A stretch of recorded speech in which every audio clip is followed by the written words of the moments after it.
1 kilo चारा, ज्यादा नहीं, 5-6 रुपए का आता होगा। ये संकल्प लीजिए कि नित्य 1 किलो चारा उन गौशालाओं में आप लोग व्यवस्थित होकर के, संगठित होकर के पहुंचाओगे। करोगे ऐसा? करोगे? आप संकल्प लेते हैं?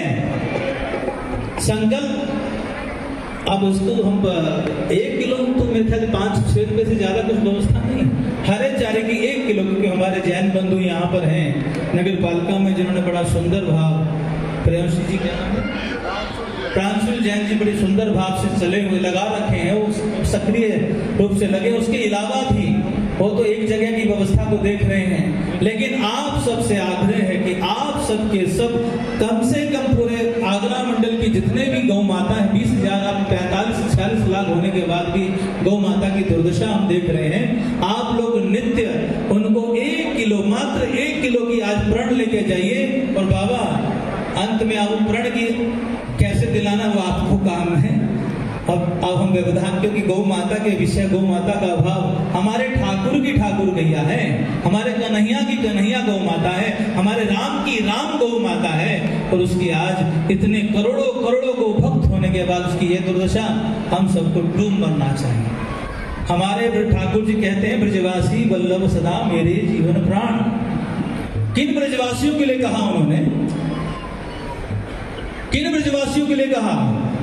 आप ब्रजवासी हैं कि नहीं, पहले ये बताओ, मानते हैं कि अपने आप को? कौन कौन मानता है कि ब्रजवासी है? हमारे कन्हैया 7.5-11 वर्ष तक ब्रजमंडल में विराजे। ठाकुर जी कृपा की ब्रजमंडल में आकर के हम सबको आह्लादित किया, खूब अपना करुणा कृपा से हमें अपलावित किया। लेकिन कन्हैया ने खेल खेले, रास रचाया, आतंकियों को मारा।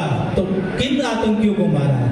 खेल किनके साथ खेले, रास किनके साथ रचाया, बताएंगे? वो सब के सब गोभक्त थे, करोड़ों करोड़ों गोवंश उनके पास था। कन्हैया अपनी भगवत्ता भूल करके उनकी जूठन खाते थे, क्योंकि वो गौ माता की उपासना करते थे, गौ माता की रक्षा करते थे, गौ सेवा में सदा ही तत्पर रहते थे। कितने ही यहाँ आकाश और बकाश और कितने लोगों को उन्होंने, वो सब गो वधिक थे, गो हत्यारे थे। हमारे कन्हैया ने हमको उन यह सब इसलिए किया कि हम आने वाली पीढ़ी में हमारी पूज्य गौ माता व्यवस्थित हो, सुरक्षित हो, संवर्धित हो, संरक्षित हो। जब राम जी का राज्याभिषेक हुआ बाबा, हमारे राम जी का राज्याभिषेक होता है, तो उसके बाद क्या होता है?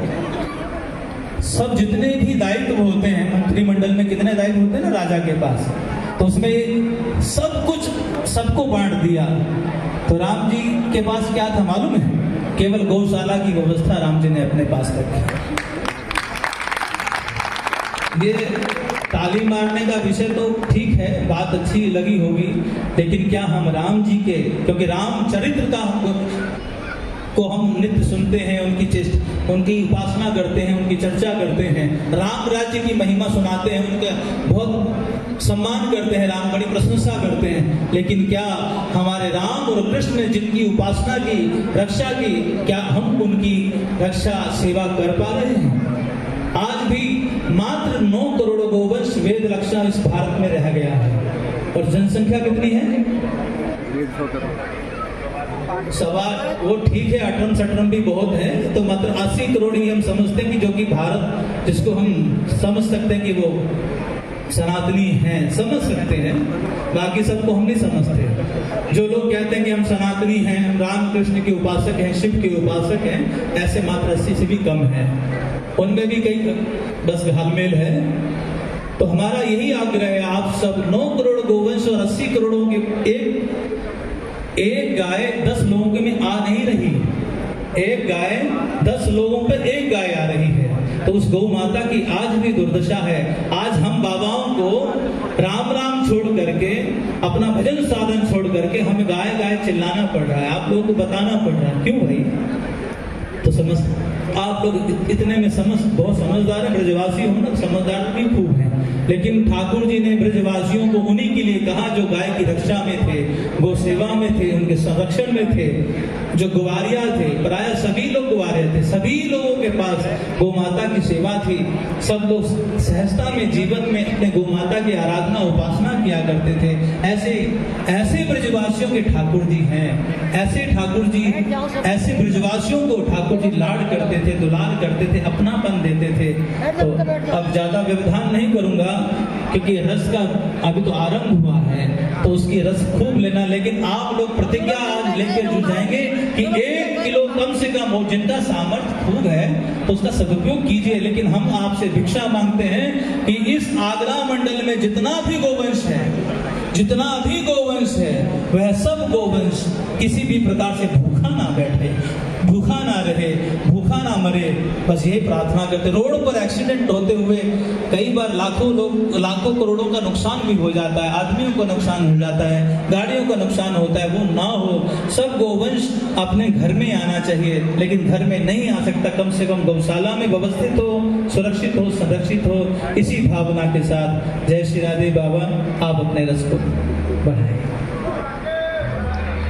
तो करते रहिए हिंदुस्तान की बात गौ भक्ति की शक्ति के साथ, गौ सेवा के साथ। हमारे वीडियोस को शेयर करिए, लाइक करिए, सब्सक्राइब करिए और कमेंट करके बताइए 7906138147 पर। ये हमारी जिम्मेदारी है। हर त्योहार गौधन की बौछार आप कैसे करेंगे और कितने गौ भक्तों को हमारे इस अभियान से जोड़ेंगे। Thank you. जय भारत। राचित टंडन, हिंदुस्तान। किसी बच्चे का जन्मदिन हो, उस पे हम गौशाला जाएं, गौशाला में गौ माता के निमित्त कुछ सेवा करें वहाँ पर, तो उससे हमारी गौशालाओं का भी, गौ माताओं का भी